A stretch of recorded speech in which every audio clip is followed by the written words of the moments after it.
It's time we boil down to our core values. Well, this is a much better vibe. You guys talking about the vibe? We're leaving. So, but I guess we're here to talk about this show that it's barely been around. You know, it's barely made a dent in the cultural lexicon. Yeah, we're making a dent. Yeah. Keep trying. We keep throwing it up against the wall, trying to make a dent in the wall, bigger and bigger. Build the box and take the lid off. Try to keep it fresh and fun.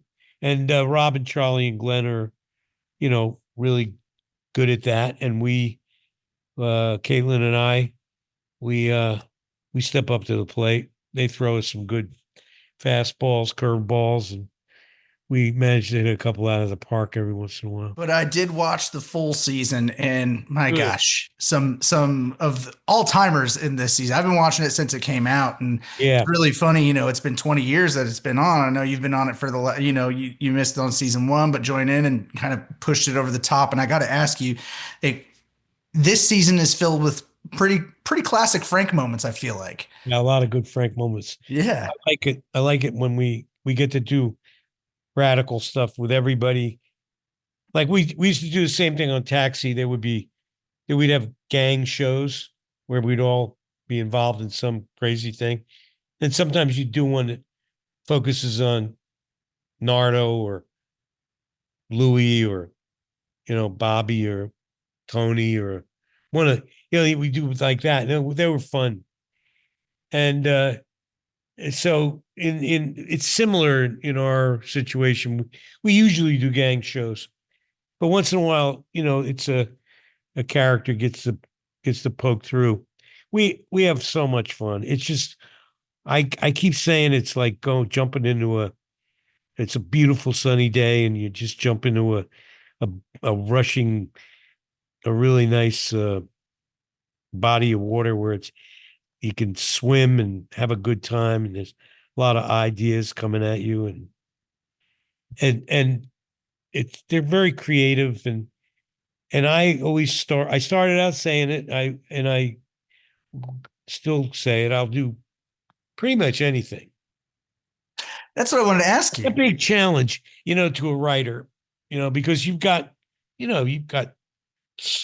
wonderful souls out there, fans that are watching our show, and we want to do it like in a kind of a, well, I can't say respectable way, you know. I mean, it's like, you know, we don't, you know, far from. So, but you want to keep it fun, and so far, thank goodness, our fans all respond to the wacky, you know, off the charts, take the lid off attitude, and we've always. We love it when we get our faces tattooed to somebody's ass.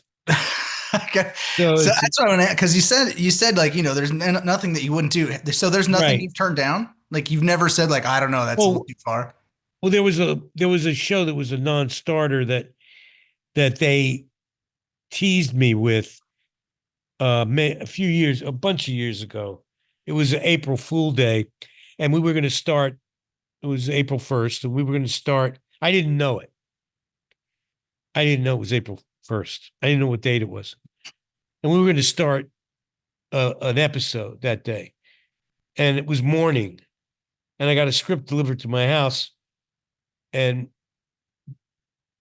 the news was that we were going to swap this show with the first show that we were going to do. So I should read it right away before I came in. We were going to do a table read. So I immediately sat down and read it. And I was it was a good show. It was very well written. And it was It's Always Sunny in Philadelphia. Same kind of story. But Frank gets busted for picking up a hooker, and he gets thrown in jail. And 30-something pages of just me being butt fucked. So it was like, you know, but it was in the shower. It was a white supremacist. It was a cop. It was you know what I mean? So I got a little nervous. I said, you know, I called him up before I finished it. I didn't call my lawyer first. I called them up, and they were all on the other side of the phone, all of them, Kaitlin, Rob, and Charlie, and Glenn, laughing their asses off. Because the last line in it, just before I was going to get nailed by 7, 8 cops with billy clubs, the guy leans down. I'm on the floor, and it leans down in my ear, and he says, "April Fool, motherfucker." I know I shouldn't be cursing on this probably, but Oh, you're fine. I'm okay. Anyway, how it is. Who knows? You might be a teetotaler churchgoer. I mean, I do live in the South, so it's not an unfair assumption, But anyway, that was one that I never got to do, but in hindsight, it was a damn well-written show. But we didn't do it. And then I got them back. No. Yeah. We were doing a upfront, they call it, when all the reporters get together, and we shows. We did it in Washington at some hotel, and I got there early, and FX had gotten everybody rooms, nice rooms. I went to the manager. I said, "You have a little, like, 1-bedroom place?" Was packed, right? He says, "Well, I think I might have, but it's a really," I said, "Yeah, the shittier the better." And I said, give me, it's got a bed in it and a little sitting room. I said, but give me 4 cots and have them put in there.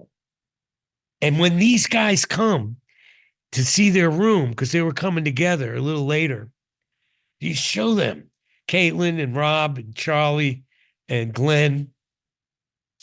And I think maybe Jill and Mary Elizabeth were there as well. Glenn and Charlie's wife, who plays the waitress on the show. Mm-hmm. Anyway, I was in the closet with a tray of glasses and a bottle of tequila, peeking out while this guy put on an Academy Award winning performance. This manager of the hotel, apologizing profusely. This is the only room in the hotel, but they got 4 cots. Rob went into action right away. Okay, all right, okay, tipped the guy or whatever he did. Leave us be. He got on the phone right away. He was going to call his managers and everybody at FX. I couldn't believe that, John Solberg and John Landgraf stuck him in this room. Anyway, before he got to the phone, I saw the body. It was tumultuous. I was gloating in there. I came out and they said, "Oh, you asshole." They all had rooms, of course. Of course they did. Yeah. Yeah. That's great. But it was a good comeback. I like to tell that story. No, that's great. You've probably told it before, but I'd never heard it. So thank you so much. Yeah. No, it's always good to, revenge is a sweet thing, whatever they say. Yeah. Anyway, the show is I know it's on the air now. I'm really excited about it. I want to watch it.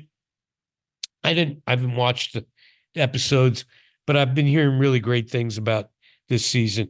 And I think, we're going to go again next season. We just talked about when we're going to start. And it's like something that you look forward to, because it really is so much fun, and you love these. I love these guys, and Kaitlin and Mary Elizabeth and Artemis and everybody's on the show, and Lynn we miss, and so it's a true, and also the crew. We have the same thing. People always talk about it, and Hollywood crews crews all over the world are great. They're really good. Usually, you never get once in a while you get but most of the A time, dud. yeah, most of the time it's fun. Yeah. That's this show because of the style and use the 3 cameras, sometimes 4. It's not rigid at all. You come in like Jesse when we did the Bachelor. Like, okay, this guy does the show, and when you go on that set, it's like really, it's really cool to shoot exactly where they, do the show. And I wasn't. I knew we were going to do that, but once you got there with all the falderall that they have going on, the way the show is presented, of course it was, Frank's Frank didn't think of one thing. All the cars showed up, but what was getting out of them was not exactly what he wanted. Now, you said that you knew when you were going to come back to it. When do you think that is? When you're gonna start on the next one? In the end of January. Awesome. I'm looking forward to it. Who knows what they're going to do? Because you never know. I mean, Charlie and Rob and Glenn get into a writer's room, and it's like it's probably like in the Wizard of Oz, but reversed. The hurricanes on the inside of the room. No, they're on brooms. And there's shit flying by them, televisions and ideas and all kind of crazy stuff. And they know anything they want to do to Frank, they can. So License to Kill. You do have a gun, so yes, I do. Yeah.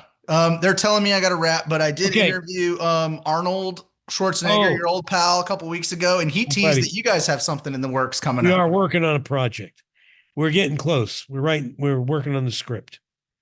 Awesome. So very excited to do a movie with Arnold. Next year. Awesome. We'll do it. That sounds great. Well, hey, this is like bucket list for me. I really appreciate you taking the time. Thank you very much. Since your mother scared the shit out of me in throw mama from the train. Yep. Yeah. So I appreciate that. My mom scarred me with that when I was a child. She did. Good for her. Good mom. Yeah. Thanks, dude. I appreciate it. And season's great, and hope to get to speak with you again in the future. Peace.